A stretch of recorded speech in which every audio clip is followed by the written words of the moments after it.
Kit Kats can read. Hey guys, it's Katie. Welcome to another video, and in today's video I'm going to be doing a review on Scythe by Neal Shusterman. This is the first book that is in the Arc of a Scythe trilogy, and we've got 3 books out in this series so far. We've got Scythe, we've got Thunderhead, which is the second book, and The Toll, which has not long actually been released.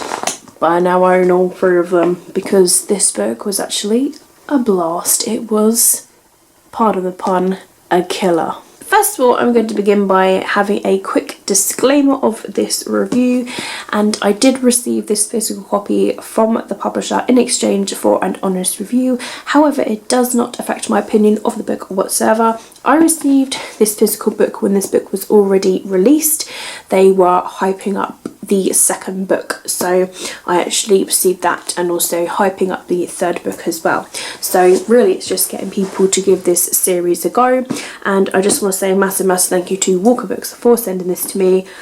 Totally, I love you guys so much, and I'm so glad that I finally got around to reading this. Yeah, with any book, like especially dystopian fantasies, I've really got to be in the right mood to read them, and I really thoroughly enjoyed this book and like the system of it and everything. So I have read a book by Neal Shusterman before. I have read his book Dry, which actually is a fairly new release as well. I really enjoyed that. That was like about a drought going on in the world, so I was already used to Neal Shusterman's writing, so that was really good, and that really sort of like helped me dive into this book a lot better.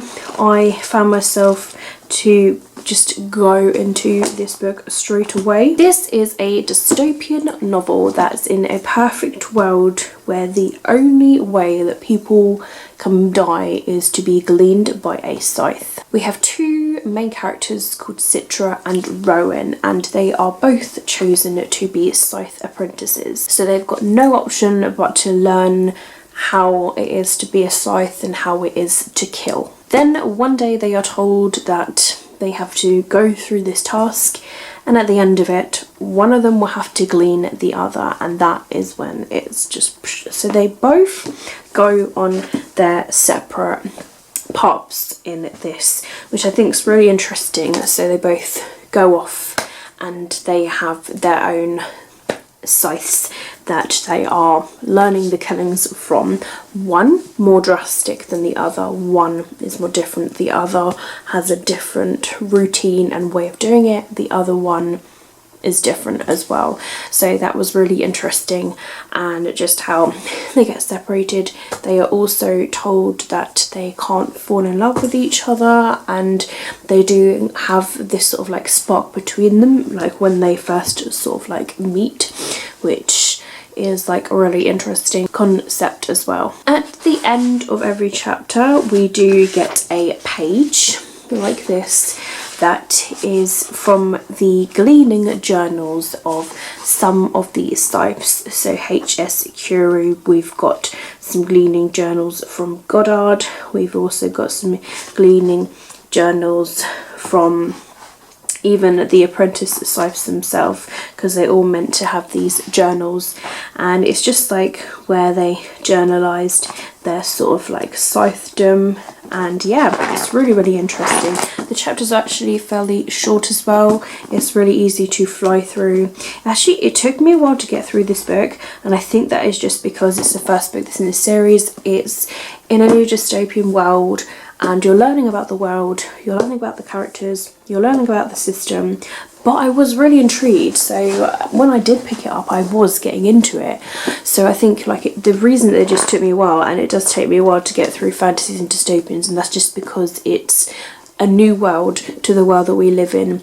It's different to the world that we live in, and I'm trying to learn their world, learn the characters, and yeah, I found that I really actually enjoyed this book. The romance between Citra and Rowan is a bit insta-lovey, but to be honest, for me it didn't bother me as much as I know it has done with some people, but it didn't bother me so much. Like, I felt like it didn't really take away from the story. Like, I found the story really interesting. I think it's cute that they've got this spark between them, and you know, when they first see each other, they're like, oh wow, like I literally like, yeah. And there's sort of like moments where they just sort of like see a glimpse of each other in the book, and yeah, I think it's really cute. There was a moment that's sort of like near the end where I thought it was a little bit too cheesy in the sort of like romance area, but that's the only issue I had, and that's why I only dogged 0.5 of a star. I think this is worth 4.5 out of 5 Kit Kats. It was so close to a 5 Kit Kat rating. It was, yeah, it was a really, really good and enjoyable book, and I look forward to seeing how the next book is going to be, and I really, really liked how this book was ending. It's really interesting, like the twist that happened at the end of this book. If you've read it, you know what I'm talking about. If you haven't read it, go and read it. Like honestly, like it's such an interesting book. I love dystopians. I really do love my dystopians. I'm a big fan of them, and that's why if they're done really, really well, I tend to really enjoy them. And I knew that I would actually enjoy this just because I really enjoyed Dry. And if you haven't read Dry, I'll paste that review in the description as well, so you can see my review on his book of Dry. But I'm really intrigued about this series. I really, really enjoyed this first book. I'm looking forward to reading Thunderhead when I can get around to it. I'm not sure when I'm going to, because I've just got so many books and there's only 1 month left of the year, so I don't know when I get around to it, but I really, really want to read it soon. Such an enjoyable book, and yeah, totally recommend it. I really like the two main characters, Citra and Rowan. I really like them. I liked H.S. Curie, Goddard. He's a bit of an arse. What can you do? And yeah, I really liked their beginning Scythe that they actually followed. Faraday, I believe his name was. And yeah, I thought he was really cool. I really liked him as well. He's just like a spunky old Scythe, and I really, really enjoyed it.